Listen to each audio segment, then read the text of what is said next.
Shalom jemaat yang sangat dikasihi Tuhan. Tidak terasa sudah 5 bulan kita stay at home. Dan biarlah dengan kesabaran kita akan segera berakhir, kita bisa bertatap muka dengan saudara sekalian. Saya tetap terus berdoa untuk saudara setiap hari lebih Tuhan Yesus. Dan kita bersyukur di suasana Hari Kemerdekaan 17 Agustus ada pejuang-pejuang yang sudah berjuang untuk membebaskan negara kita. Terlebih kita punya pejuang yang sempurna, Tuhan Yesus Kristus yang sudah memperdekakan kita dari segala dosa, dari segala kutuk maut. Marilah kita tidak berdiam diri, kita mau berjuang melanjutkan karya Tuhan sesuai dengan amat agung untuk pergi memberikan Injil. Mulai dari keluarga sendiri, di bulan keluarga ini kita harus memenangkan keluarga, mulai dari keluarga, hati bapak berbalik kepada anak-anak, hati anak-anak berbalik kepada bapak-bapak. Ini saatnya kita bergerak, ini saatnya kita dibebaskan dari hidup dalam dosa, tapi kita hidup di dalam kebenaran, dan kita membebaskan setiap tawan-tawanan yang tertindas untuk mereka dimerdekakan oleh doa dan tangan kita sendiri. Karena itu mari kita berdoa untuk pembukaan ibadah ini. Tuhan Yesus, terima kasih kalau bulan keluarga ini kami tetap diberkati, berkati ibadah pada saat ini, dari awal pada akhirnya kami serahkan semua ke dalam tangan-Mu. Urapi tim PAW, urapi hamba-Mu yang menyampaikan firman, Bapak Pendeta Leonardo Syamsuri, urapan-Mu menyertai sehingga banyak keluarga-keluarga dipulihkan. Kami semua bisa menikmati berkat-Mu, hadirat-Mu, lawatan-Mu pada hari ini, dari awal pertengahan akhirnya, dan kami selesai dari ibadah ini kami dikuatkan, keluarga kami dikuatkan, rohani kami dikuatkan, nama Tuhan dipermuliakan. Silakan Roh Kudus Engkau berkarya di dalam nama Tuhan Yesus. Kami berdoa dan mengucap syukur. Haleluya. Amin. Taking all I have and now I'm laying it at your feet.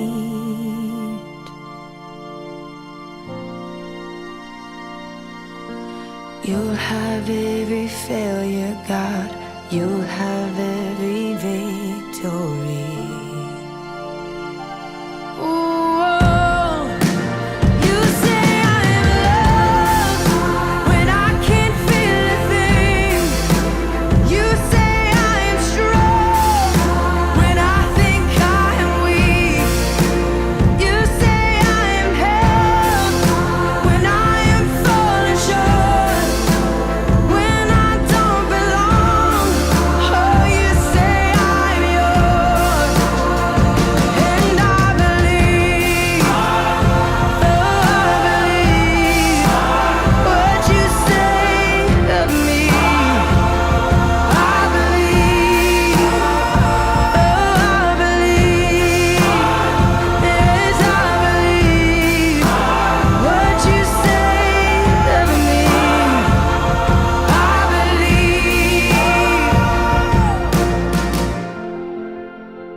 Berikan pujian yang terbaik dan sorak-sorai dalam kemuliaan-Nya. Amin.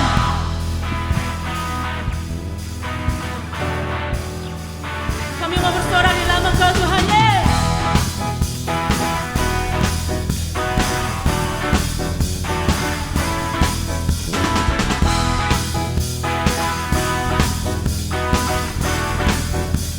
Let's sing. Lord, you are good and your mercy endureth forever.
good all the time, all the time.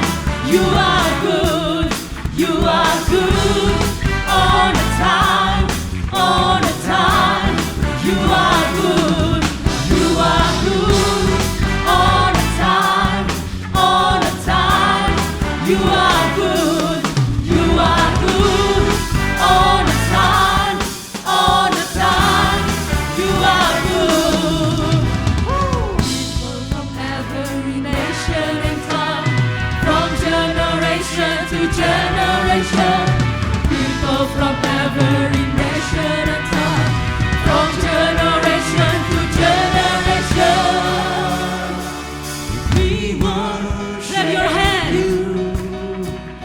Hallelujah, hallelujah. We worship you for who you are. We worship you. Hallelujah, hallelujah. We worship you for who you are, for who you are, who you are, for who you are, who you are. Yes. You are good.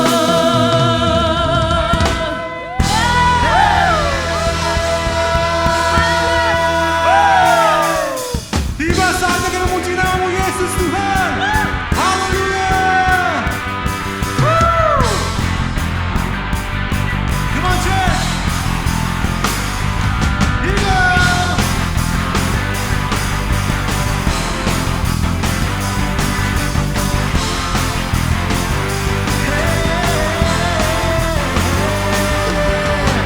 Tiba saatnya kami berkumpul bersama Dari semua suku dari semua suku dan bangsa, berdiri di hadapan Bapa. katakan satu suara. Satu suara Menyatakan. Come on.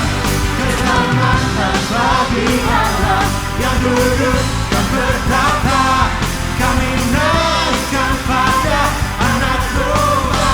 Oh, pujian, pujian dan kekuasaan hormat kekuasaan bagi Dia. Come on.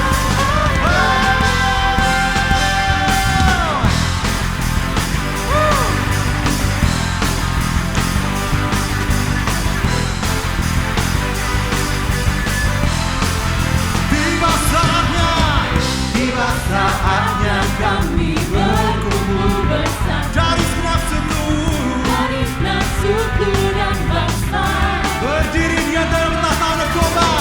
berdiri di hadapan tahta anak domba. Satu suara Menyatakan keselamatan bagi Allah yang duduk dan berkata, kami naikkan pada anak domba. Pujian dan kekuatan, hormat dan kekuasaan, kemuliaan bagi Dia selamanya. Keselamatan Tuhan, keselamatan bagi Allah yang duduk dan bertata, kami naikkan pada anak domba. Pujian dan kekuatan, hormat dan kekuasaan, kemuliaan bagi Dia selamanya. Keselamatan bagi Allah yang duduk dan berkata, kami naikkan pada anak domba. Pujian dan kekuatan, hormat dan kekuasaan, kemuliaan bagi Dia selamanya. Kemuliaan bagi Dia selamanya.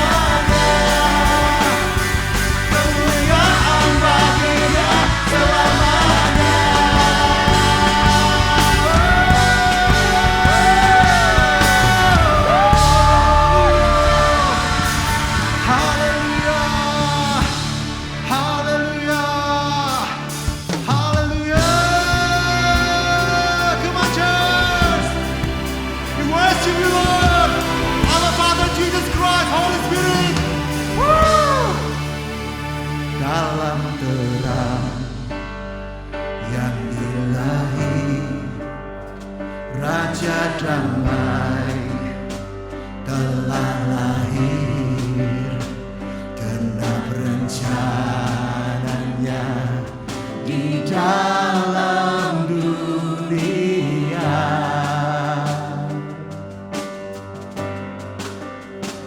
Putra Tunggal Maha Kudus, satu-satunya penebus, datang ke dunia sebagai jawaban. Oh, Juru Selamat dunia, Kristus Tuhan, Dia firman yang jadi manusia, bawa pengharapan bagi kita, terima kehidupan yang kekal.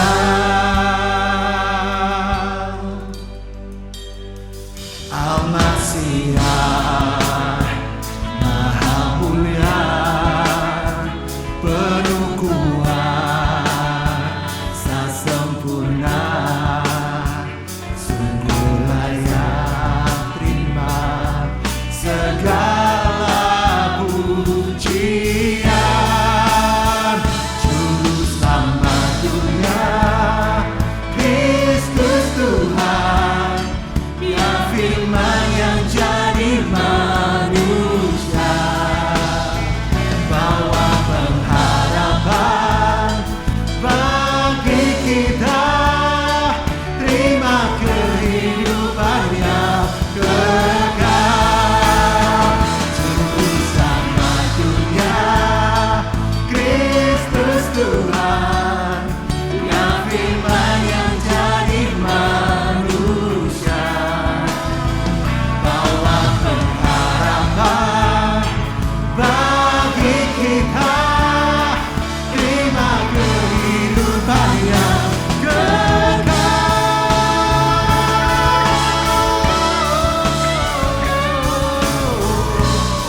Terima kehidupan yang kekal, Yesus Tuhan.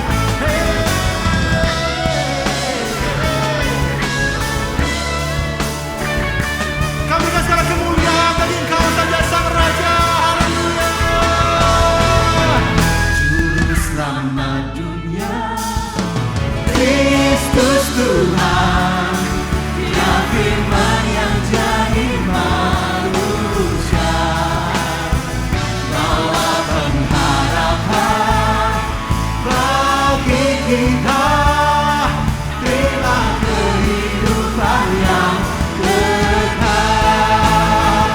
Juru Selamat dunia, Kristus Tuhan, Dia firman yang jadi manusia, bawa pengharapan bagi kita, terima kehidupan yang kekal.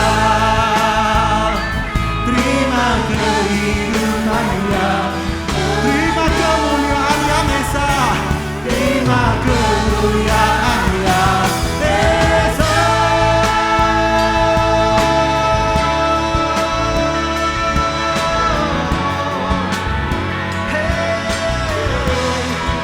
Terima sembah kami, terima korban pujian kami, Yesus Tuhan.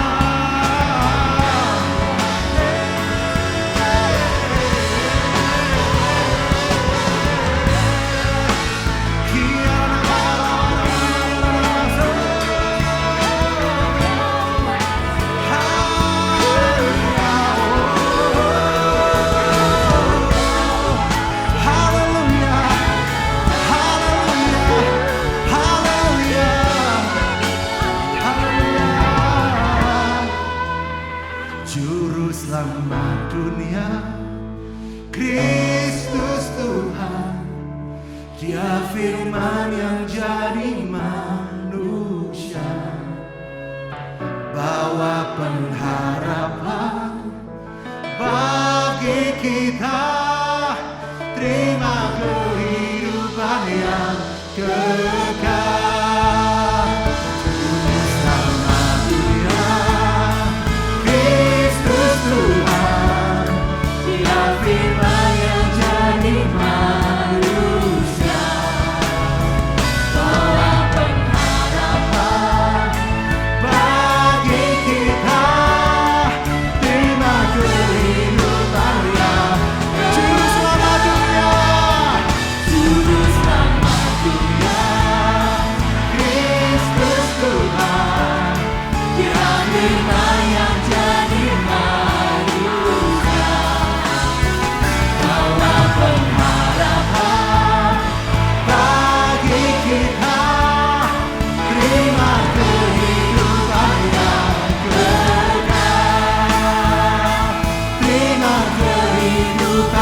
Haleluya. Haleluya Jesus. Mari kita mengangkat tangan kita. Hari ini kami mau bersyafaat Tuhan untuk Indonesia ya Bapa. Kami bawa negara kami. Hari ini kami berkata ya Tuhan, kami punya Allah yang besar, kami punya Allah yang kudus, kami punya Allah yang mulia, kami punya Allah yang dahsyat ya Tuhan. Dan kami percaya ya Bapa, kami bawa negara kami, bahwa Engkau Allah yang mampu memulihkan negara kami, bahwa Engkau Allah yang mampu ya Tuhan menyelamatkan negara kami, orang-orang di dalamnya ya Tuhan, sehingga firman-Mu ya Tuhan akan digenapi. Biar segala yang bernafas atas negara Indonesia memuliakan nama Yesus saja, memuliakan nama Yesus saja. Tidak ada Allah yang layak disembah, tidak ada Allah yang lain, hanya Tuhan Yesus saja ya Tuhan. Hari kami berdoa ya Bapa, berikan takut akan Allah dalam negara kami. Kami mengasihi kami ya Tuhan, biar takut akan Allah ada setiap pemerintahan, presiden, wakil presiden, dan semua jajaran menteri yang ada ya Bapa. Hari ini kami bawa ya Tuhan, biar hadirat Allah, pergerakan revival tetap terjadi atas negara Indonesia ya Tuhan. Biar keselamatan yang daripadamu menyelamatkan seluruh Indonesia sampai dari ujung ke ujung ya Tuhan, di dalam nama Kristus Yesus ya Tuhan. Kami percaya tidak ada yang tidak mungkin ya Tuhan. Katakan sepatah kata saja ya Tuhan, kami percaya Indonesia Engkau akan selamatkan ya Tuhan. Terima kasih ya Bapa, kami kembalikan segala puji, hormat, kemuliaan, syukur hanya bagi nama-Mu ya Tuhan. Engkau Allah yang layak dari sekarang sampai selama-lama ya Tuhan. Di dalam nama Kristus Yesus yang percaya bahwa Indonesia akan dipulihkan dan mengalami hadirat Allah yang kuat. Mari kita semua katakan amin. Shalom Bapak Ibu Saudara yang saya kasih dalam Kristus Yesus. Silakan duduk. Bagaimana kabarnya? Tentunya luar biasa. Dan tidak lupa juga kita akan menyapa buat siap Bapak Ibu Saudara yang mengikuti ibadah hari ini di rumah maupun dimanapun Anda berada. Hadirat Allah sanggup melawat Anda dimanapun Anda berada. Dan kami rindu juga mengajak Anda untuk tergabung dalam pengembalaan Gereja Mawar Sharon melalui Connect Group yang hingga saat ini masih dilakukan secara online. Bagi yang belum bergabung dan ingin bergabung, Anda dapat menghubungi WA Center kami yang tertera di layar pengumuman ini. Tunggu apa lagi? Bersama-sama kita akan bersama bertumbuh untuk memuliakan Tuhan. Dan mari ikuti Business Talk Topik Human Resources dengan tema Lead Your People, Lead Your Business. Rabu 26 Agustus pada pukul 7:30 malam sampai dengan 9 malam. Business Talk dapat diikuti di YouTube dan Instagram @GMS-SPY. Dan yang terakhir ikuti doa malam juga hari Jumat 28 Agustus yang akan tayang live mulai pukul 7 malam di YouTube, IG Live, dan Facebook @GMS-SPY pula. Dan doa bagi pengusaha, Jemaat Gereja Mawar Sharon Surabaya khususnya para pengusaha serta kaum pekerja, God Favor in Marketplace hadir kembali untuk kita bisa berdoa dan mendengar firman Tuhan bersama-sama. Sabtu 29 Agustus 2020 mulai pukul 6 pagi. Mari membawa setiap kerinduan dan pergumulan dalam bisnis maupun pekerjaan Anda ke dalam hadirat Tuhan dengan tidak jemu-jemu. Zoom ID dapat Anda dapatkan di CGL atau Anda dapatkan di Instagram @GMS-SPY. Dan mari nyatakan ucapan syukur kita atas kebaikan dan pemeliharaan Tuhan, salah satunya melalui persembahan. Mari memberikan persembahan yang terbaik dengan hati yang melimpah dan dengan ucapan syukur. Anda dapat memberikan persembahan mingguan, diakonia, dan perpuluhan Anda ke BCA Veteran dengan nomor rekening 010-049-7000. Dan Anda juga tetap dapat mengambil bagian dalam pembangunan gedung gereja dengan cara transfer ke BCA Veteran 010-898-4000. Selain itu agar lebih praktis dan memudahkan, Anda pun dapat memberi persembahan menggunakan aplikasi yang ada di gadget Anda seperti BCA Mobile, OVO, GoPay, Dana, Link Saja, dan sebagainya melalui scan barcode QRIS yang ada di aplikasi tersebut. Semuanya atas nama Gereja Mawar Sharon. Dan mari saya akan pimpin dalam doa ketika kita akan memberikan persembahan. Tuhan, kami mengucap syukur bila hari ini ya Tuhan suatu kehormatan apabila kami dapat menabur bagi kerajaan Allah. Kami melakukannya dengan hati yang bersuka cita, kami melakukannya dengan hati yang rela, sebab kami tahu apa yang kami tabur tak pernah sia-sia.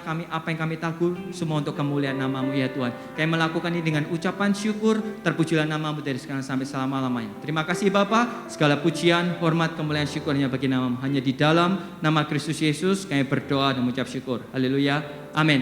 Selamat memberi dan Tuhan Yesus memberkati. Shalom, apa kabar jemaat GMS? Saya percaya Anda diberkati Tuhan ya.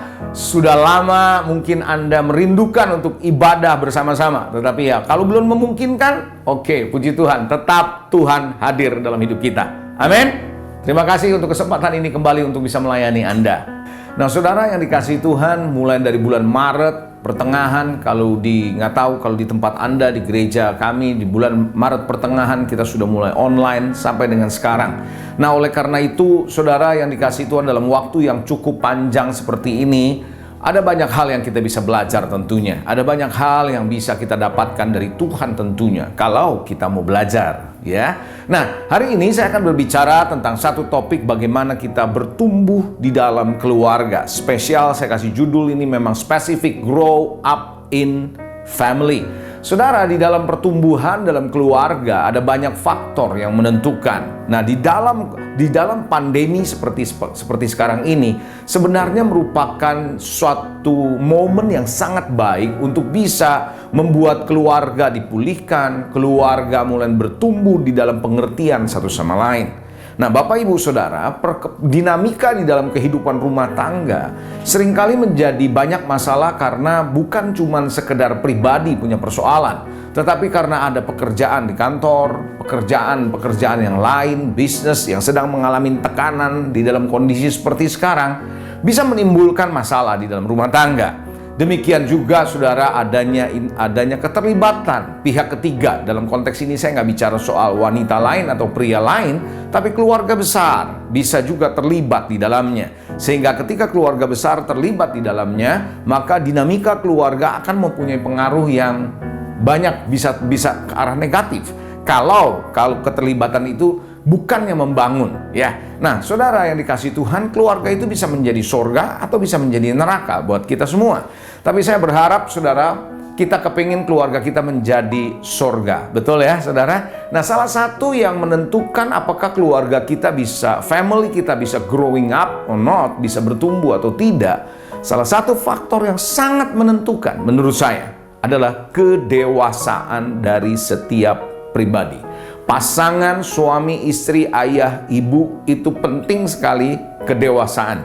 Karena kedewasaan tidak hanya semata-mata soal usia. Ada banyak orang yang usianya sudah dianggap dewasa, tetapi cara berpikirnya kayak masih anak-anak.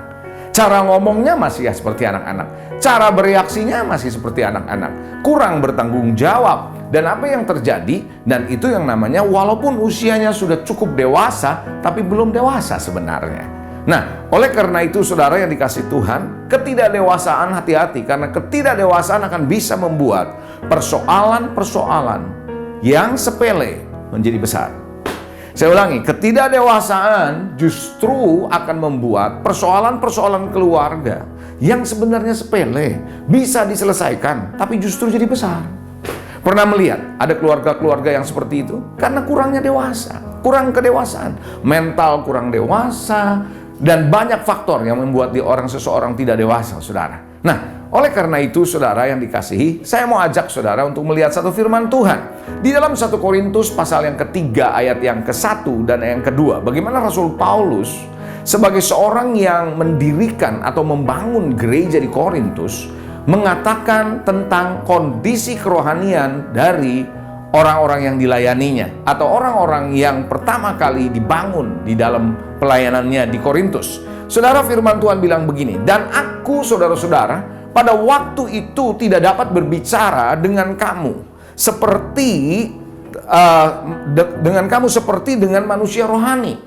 Dia bilang dia tidak bisa waktu itu, katanya dia bilang, tetapi hanya dengan manusia duniawi yang belum dewasa dalam Kristus. Susulah yang kuberikan kepadamu, bukanlah makanan keras, sebab kamu belum dapat menerimanya. Dan kalimat terakhir ini menarik. Dan sekarang pun.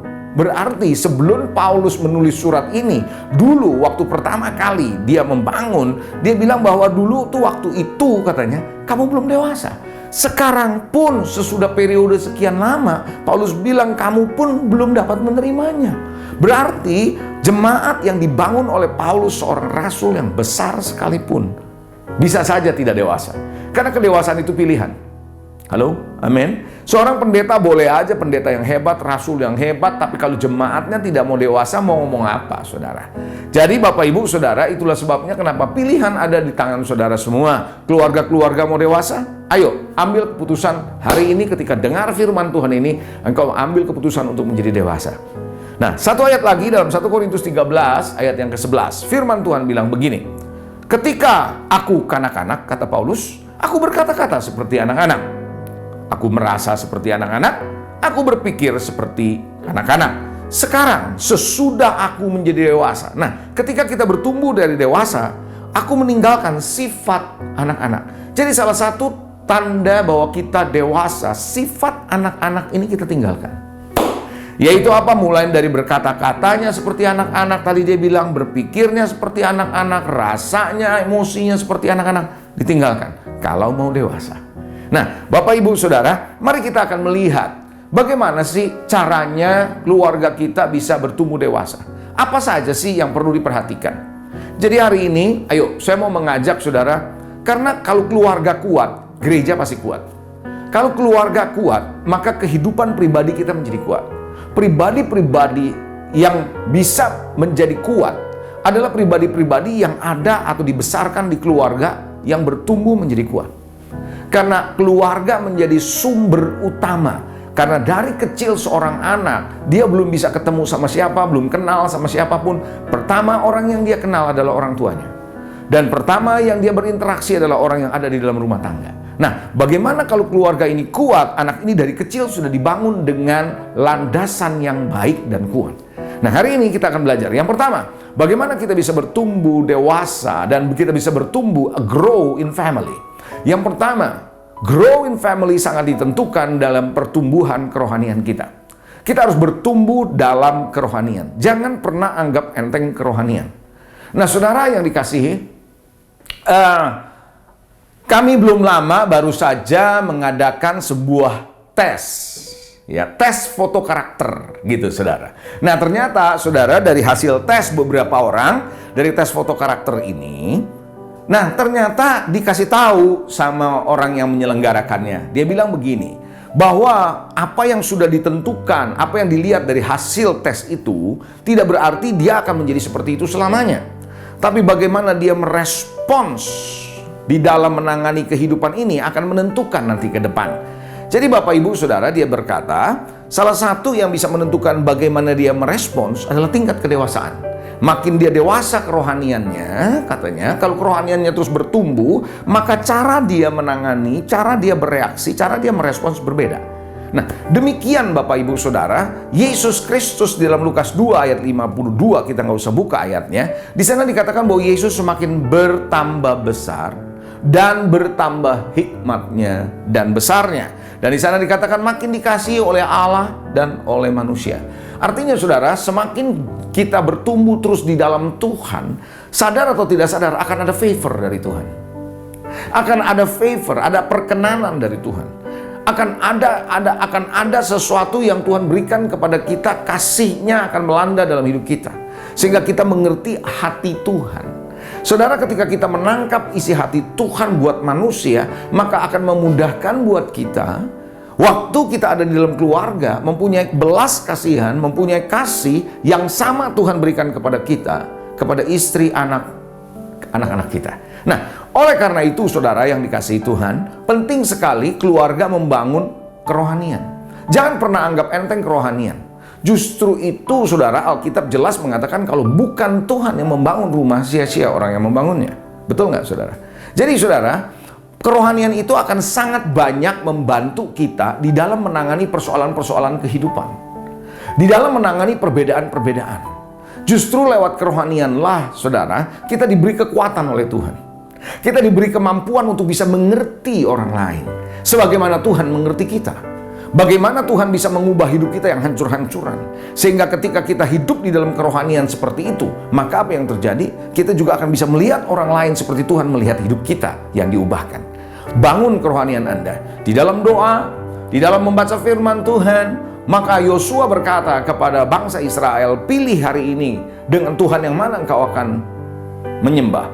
Kami dan keluarga kami akan melayani Tuhan. Seisi beribadah, seisi keluarga akan beribadah dan melayani Tuhan. Ada dalam Yosua 24 ayat 15. Saudara yang dikasihi, jangan pernah berpikir bahwa kerohanian itu hanya pelengkap. Saya melihat ada keluarga-keluarga yang menganggap kerohanian hanya sebagai pelengkap.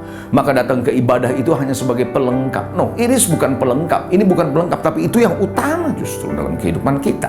Karena kita datang dan hidup bisa datang dari Tuhan. Dia yang memiliki kehidupan. Bahkan keluarga pertama kali di Taman Eden diberkati oleh Tuhan. Amin. Oleh karena itu, saudara, kekuatan kita justru yang ada adalah di internal ini. Nah, kekuatan internal ini, mental ini dimulai dari kerohanian. Kedewasaan di dalam kerohanian ini sangat menentukan proses berpikir Anda. Kedewasaan atau pertumbuhan di dalam kerohanian akan menentukan bagaimana Anda mengambil keputusan dan pilihan. Ya, karena ada rambu-rambu firman, ada values, ada nilai-nilai dari Tuhan. Sehingga ketika kita mengambil keputusan, kita ngerti tindakan-tindakan pilihan-pilihan kita dasarnya apa. Saudara, justru ketika pertumbuhan rohani kita semakin bertumbuh, pengharapan kita, kepercayaan kita akan kepada Tuhan dan tentang keluarga kita akan makin kuat. Saudara, bertumbuh di dalam kerohanian bukan cuma sekedar aktif pelayanan di gereja. Saya ulangi, bertumbuh dalam kerohanian bukan cuma sekedar aktif pelayanan di dalam gereja. Karena saya banyak melihat bagaimana para pelayan Tuhan, para relawan di gereja yang begitu aktif di dalam pelayanannya di gereja, keluarganya babak belur. Karena mereka tidak mengerti dan tidak bisa membedakan antara kehidupan pribadi dalam kerohaniannya dengan tugas pelayanan. Kehidupan pribadi di dalam kerohanian ini berbeda dengan tugas pelayanan. Saudara, kita seringkali berpikir tugas pelayanan bisa menggantikan kehidupan pribadi kita dengan Tuhan. No, nggak bisa digantikan itu, saudara. Nah, oleh karena itu Bapak Ibu Saudara, biarkan Tuhan mengisi hidup kita seperti sebuah HP yang di-charge dari waktu ke waktu sehingga baterai kita tidak habis. Nah, oleh karena itu saudara, dengan kita hidup di dalam Tuhan, akan ada ketenangan, ada damai sejahtera, sehingga kita tidak mudah panik, kita tidak mudah marah, kita banyak hal yang kita bisa lakukan kerohanian. Itu sebabnya jangan anggap enteng kerohanian. Ya, setuju sama saya boleh katakan amin. Puji Tuhan. Nah, yang kedua, apa yang harus kita lakukan? Kita harus bertumbuh di dalam perspektif. Katakan sama saya perspektif, ya, sudut pandang. Kita harus bertumbuh dalam perspektif, di dalam memandang masalah-masalah kehidupan kita dan tantangan dalam kehidupan ini. Saudara, hanya perspektif itu jangan dianggap enteng loh. Nah, makanya kenapa tadi saya bilang, kerohanian itu yang utama. Karena ketika kita ada di dalam kerohanian yang terus bertumbuh di dalam Tuhan, maka sudut pandang kita, perspektif kita akan diubahkan. Cara kita melihat masalah akan diubahkan. Kita tidak lagi melihat masalah menjadi masalah, tetapi masalah tidak sebagai masalah, tapi masalah sebagai sarana Tuhan untuk mengajar kita banyak hal tentang kehidupan. Justru masalah kita lihat menjadi sarana Tuhan untuk mengarahkan kita dekat dengan Tuhan. Justru dengan masalah kita melihat bahwa Tuhan sedang membawa kita untuk dekat dengan keluarga. Saudara, ketika keluarga ada masalah, keluarga akan menjadi kuat ketika kita sama-sama menyelesaikan masalah itu. Bukan lari dari masalah. Halo, amin saudara. Keluarga tidak akan pernah menjadi kuat ketika ada masalah masing-masing melarikan diri atau menghindarkan diri dari masalah. No, justru masalah Tuhan izinkan terjadi supaya kita masing-masing menyadari masalah ini perlu diselesaikan di dalam Tuhan, dengan cara Tuhan. Nah, ketika itu diselesaikan dengan cara Tuhan, saya percaya masalah itu justru akan membawa keluarga naik ke level berikutnya. Kita bisa saling kenal satu sama lain. Tahukah saudara, suami istri bisa menikah sekian puluh tahun tapi belum tentu kenal pribadi dengan pribadinya. Kita hanya tahu, kita hanya kenal bahwa dia adalah istri kita, suami kita, hanya dari sisi luarnya. Kita tidak kenal dari kedalamannya. Saudara, ketika Ayub mengalami persoalan dalam kehidupan, berbeda istrinya melihat, perspektif istrinya dengan perspektif Ayub berbeda. Perspektif istrinya melihat masalah sebagai satu tantangan buat dia, sesuatu ketidaknyamanan, sehingga dia menganjurkan Ayub untuk mengutuki Tuhan. Sementara Ayub melihat ini bukan sebagai sesuatu yang harus menjadi masalah buat dia. Tapi dia berkata, dia bisa mensyukuri karena dia membangun hidupnya benar di mata Tuhan. Dia adalah sebagai orang yang saleh. Tuhan sendiri yang mengatakan demikian. Sehingga dia berkata, Tuhan yang memberi, Tuhan yang mengambil. Aku datang telanjang, aku kembali telanjang. Terpujilah Tuhan. Nah, itu cara perspektif melihat suatu masalah. Nah, Bapak Ibu Saudara, ketika Daud dan waktu menghadapi Goliat dan Saul menghadapi Goliat, musuh yang sama, perspektifnya beda. Betul? Perspektifnya beda. Itulah sebabnya mengapa, saudara yang dikasihi, Anda dan saya perlu sekali punya perspektif yang selalu dari waktu ke waktu diselaraskan. Nah, kuncinya tadi nomor 1 adalah kerohanian. Orang yang tidak bertumbuh di dalam kerohanian, dia sulit untuk bisa menyelaraskan perspektif atau sudut pandang.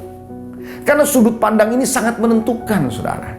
Cara kita memandang, cara kita melihat satu masalah akan menentukan bagaimana reaksi kita selanjutnya. Akan menentukan bagaimana kita mengambil pilihan. Betul nggak? Yes. Itu sebabnya saudara yang dikasihi, ayo kita belajar. Yosafat, seorang raja, di dalam 2 Tawari pasal 20 kalau Anda membaca nanti. Bagaimana dia menghadapi musuh. Ketika dia mendengar musuh datang, dia punya perspektifnya adalah dia datang kepada Tuhan. Karena dia tahu hanya Tuhan yang bisa menolong dia. Karena dia tahu dia tidak punya kekuatan. Ada 3 musuh sekaligus mengepung dia. Hari ini Bapak Ibu Saudara, barangkali Anda sedang punya masalah yang cukup besar selain pandemi yang ada. Mungkin ekonomi, mungkin pekerjaan, mungkin kesehatan, dan lain seterusnya. Tapi saya mau ajak saudara, ayo mari kita lihat dari sudut pandang Tuhan. Belajar dari sudut pandang Tuhan. Bagaimana seorang Musa, saudara, berani meninggalkan Mesir padahal dia adalah calon raja. Calon raja, dia pangeran loh saudara. Calon raja. Dia meninggalkan Mesir karena dia mengarahkan pandangannya kepada upah yang Tuhan berikan. Sudut pandang. Itu sebabnya orang-orang yang sungguh-sungguh ikut Tuhan, sudut pandangnya tidak lagi hanya sekedar mengejar apa yang dunia tawarkan. Tapi dia mengejar apa yang surga sediakan dan tawarkan buat dia. Keluarga-keluarga tidak akan mulai membandingkan dirinya dengan orang lain ketika dia punya sudut pandang yang benar. Yang setuju katakan amin. Yang kedua tadi saya bilang bertumbuh dalam perspektif dalam menghadapi masalah. Kalau suami istri melihat perspektif yang sama, saya sangat percaya keluarga akan bertumbuh dengan baik di tengah persoalan, bukan di tengah berkat semata-mata.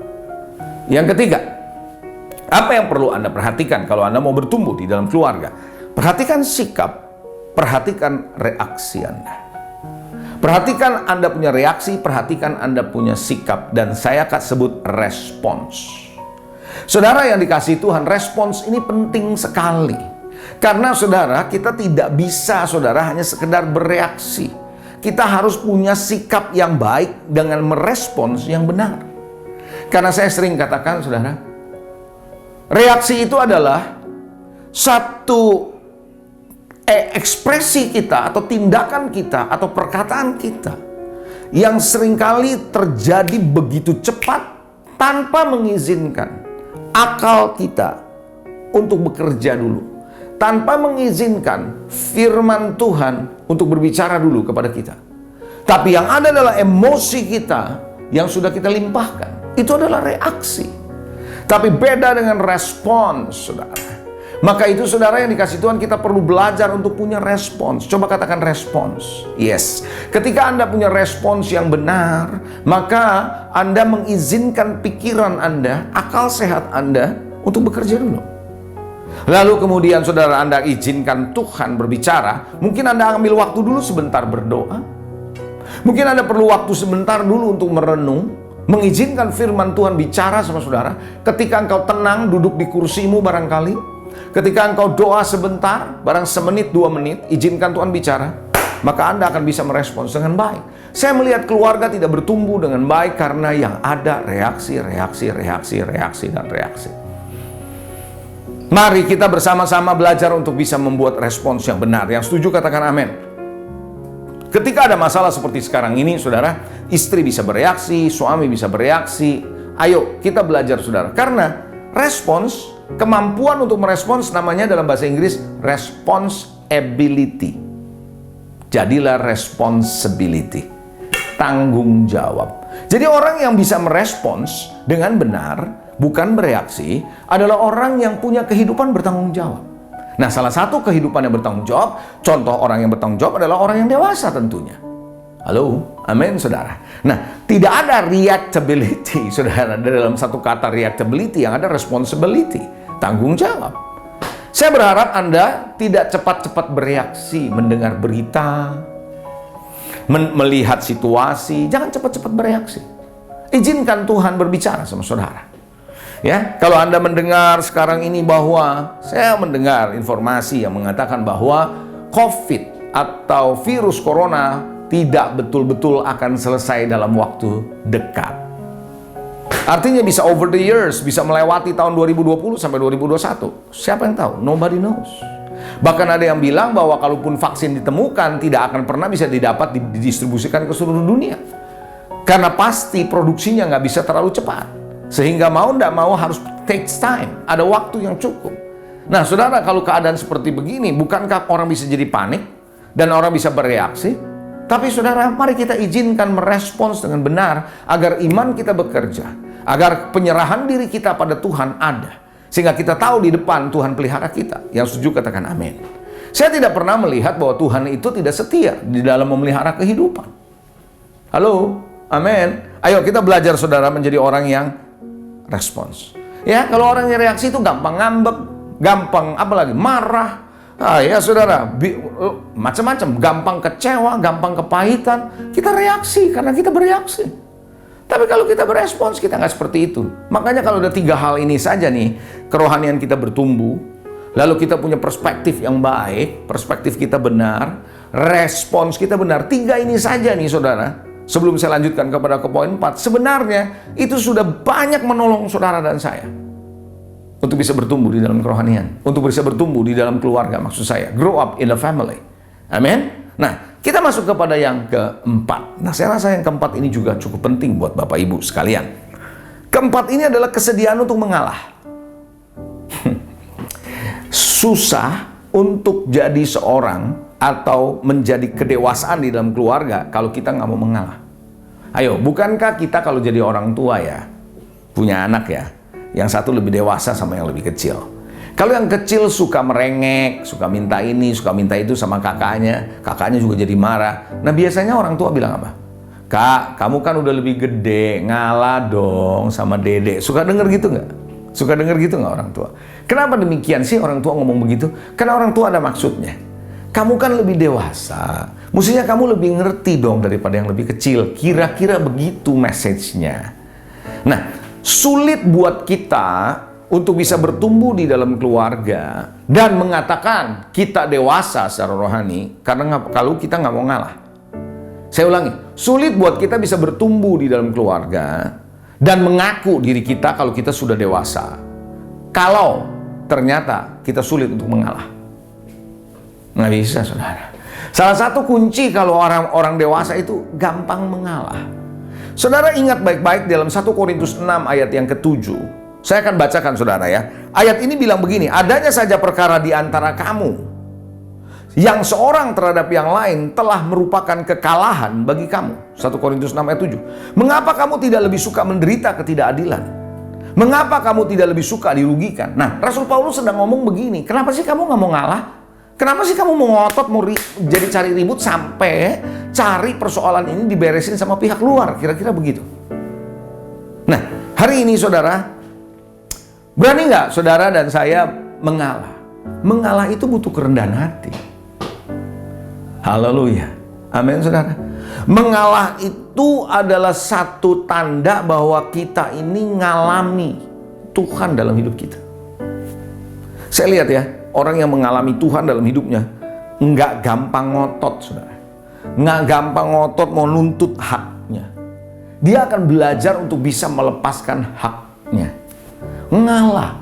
Bukankah seorang yang bernama Ishak ketika dia menggali sumur bapaknya di Gerar, di Kejadian 26 kalau Anda baca, bagaimana ketika dia menggali sumur bapaknya Abraham, sumur itu berbual-bual. Tapi orang yang ada di sekitar itu merasa bahwa kok dia jadi lebih maju daripada kami penduduk aslinya. Lalu dia diusir. Saudara, harusnya saudara Ishak punya kesempatan untuk berantem di situ. Untuk mengajak ribut di sana. Kenapa? Yang gali ya dia, sumur yang dia gali juga bekas bapaknya yang gali. Salahnya di mana? Tapi saudara dia tidak ribut di situ, tapi dia melepaskan haknya, dia ngalah. Haleluya. Karena dia tahu, saudara, kuncinya untuk kehidupan bukan di sumur itu, tapi di Tuhan yang dia kenal. Tuhan yang dia kenal dari bapaknya Abraham. Amin, saudara. Nah, ketika dia terus kembali menggali yang kedua, kembali lagi digituin orang, dan seterusnya. Tapi dia tidak pernah kapok untuk menyerahkan. Sampai satu titik, Tuhan buat sumur yang dia gali tidak lagi ada keributan. Hari ini, barangkali saudara Anda sedang kesel sama pasangan Anda. Nggak mau lepaskan yang namanya kesediaan untuk ngalah ini. Anda tidak bersedia untuk ngalah. Anda mau buktikan bahwa dia salah. Hati-hati loh saudara. Ketika pasangan mencoba membuktikan pasangannya yang lain adalah salah, suami mau membuktikan istri salah atau sebaliknya, nggak bakal ada terjadi yang namanya pemulihan dalam keluarga. Mengalah tidak berarti kalah. Halo? Nah begini, saya kasih contoh ya. Kalau seorang pria, suami, punya posisi tinggi di perusahaan, katakanlah direktur atau presiden direktur di sebuah perusahaan, biasa ngatur perusahaan, ya. Ketika dia pulang ke rumah, dengar baik-baik. Ini saya mau jelaskan baik-baik. Ketika dia pulang ke rumah, dia tidak ada di perusahaan, tapi dia ada di keluarga. Ingat baik-baik, saya ulangi, ini penting. Ketika dia ada di perusahaan, maka dia menjadi direktur atau presiden direktur. Posisi dia tinggi, dia ngatur semuanya. Dia bisa mendorong dan dia bisa memberikan satu instruksi apa yang dia mau. Tapi ketika dia pulang ke rumah tangganya bukan perusahaan. Halo? Tapi rumah tangganya adalah keluarga yang Tuhan mau bangun bersama-sama dengan istrinya. Nah, ketika dia ada di dalam keluarga dan dia masih memakai pikiran yang seperti di kantor, nggak mau ngalah sama istrinya karena dianggap bahwa gua ini prestir, gua ini direktur, lu mesti ngikutin. Sementara saudara, ini bisa jadi masalah. Nggak mau ngalah sama sekali karena merasa gengsi. Kalau ngalah masa presdir ngalah sama istri, kalau ngalah masa direktur ngalah sama istri, ini bukan persoalan posisi, saudara. Ini masalah hubungan keluarga. Halo, amin, saudara. Nah, ketika kita di rumah tangga, kita ngerti bahwasanya kita suami dan kita sedang membangun keluarga. Sama istri juga begitu. Ketika pulang ke rumah, kita harus sadar bahwa kita ini istri gitu loh. Yang membangun keluarga. Baru bisa ada yang namanya mengalah. Saudara, 4 hal aja dah saya bagikan buat saudara pada hari ini. Pastikan satu, Anda bertumbuh secara kerohanian.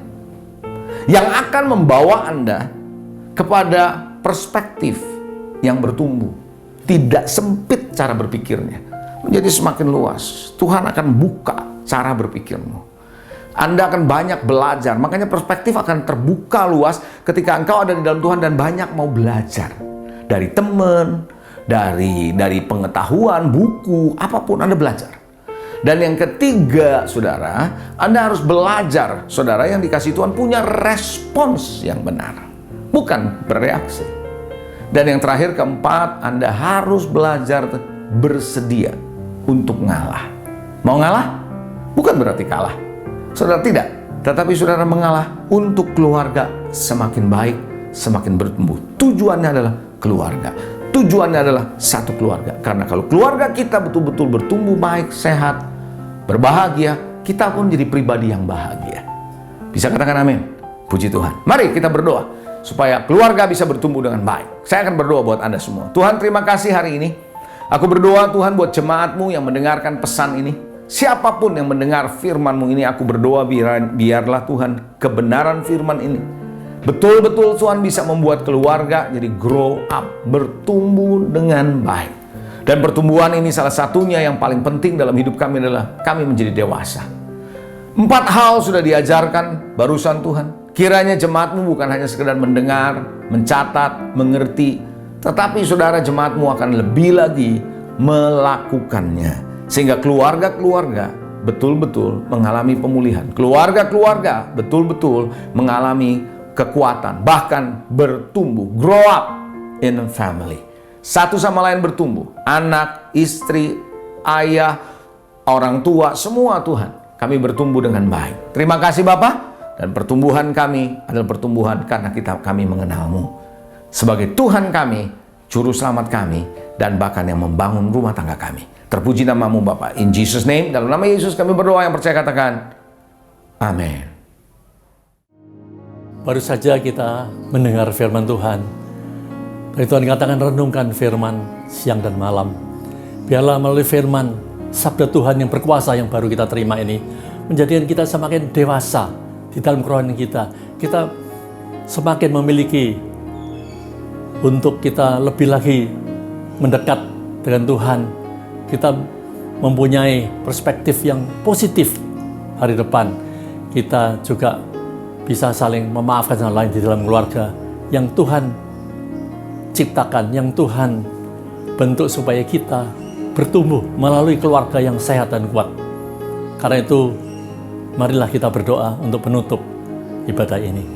Mari kita semua tunduk kepala.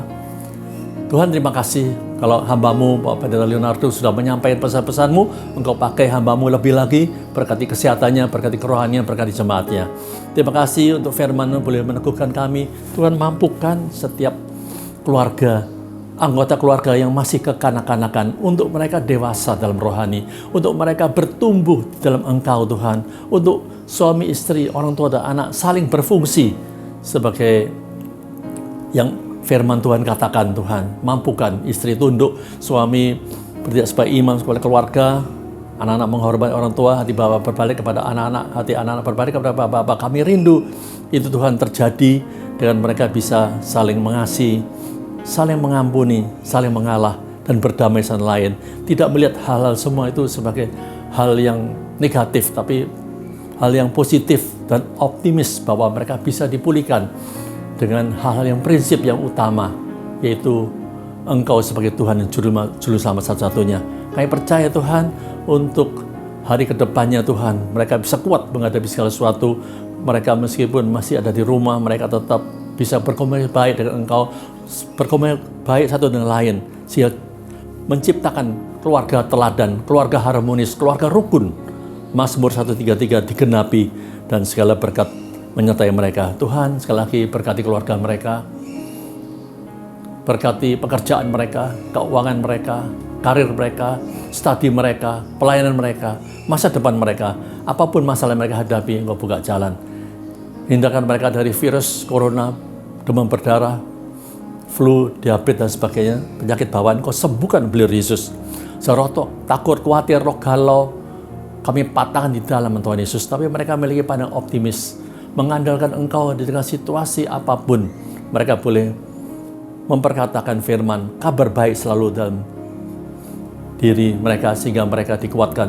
Mereka memiliki stamina yang kuat, sehat jasmani rohani. Nama Tuhan dipermuliakan. Kami serahkan hari-hari ke depan ke dalam tangan-Mu. Biarlah anugerah melimpah. Dan pada saat ini, angkat kedua tangan-Mu dan bangkit berdiri. Dan biarlah saat ini, saya percaya Tuhan, untuk mereka yang belum percaya kepada Engkau, menjadikan Engkau sebagai Tuhan Juru Selamat, untuk mereka menerima Engkau sungguh-sungguh dalam hidup mereka, dan mereka bisa digembalakan. Terima kasih Tuhan. Sekali lagi, angkat kedua tangan-Mu dan terimalah anugerah damai sejahtera daripada Allah Bapa, Allah Putra, Roh Kudus yang akan bertindak, akan memenuhi Engkau dengan berkat jasmani, berkat rohani berlimpah mulai saat ini sampai Maranatha. Katakan sama-sama, amin. Tuhan Yesus memberkati.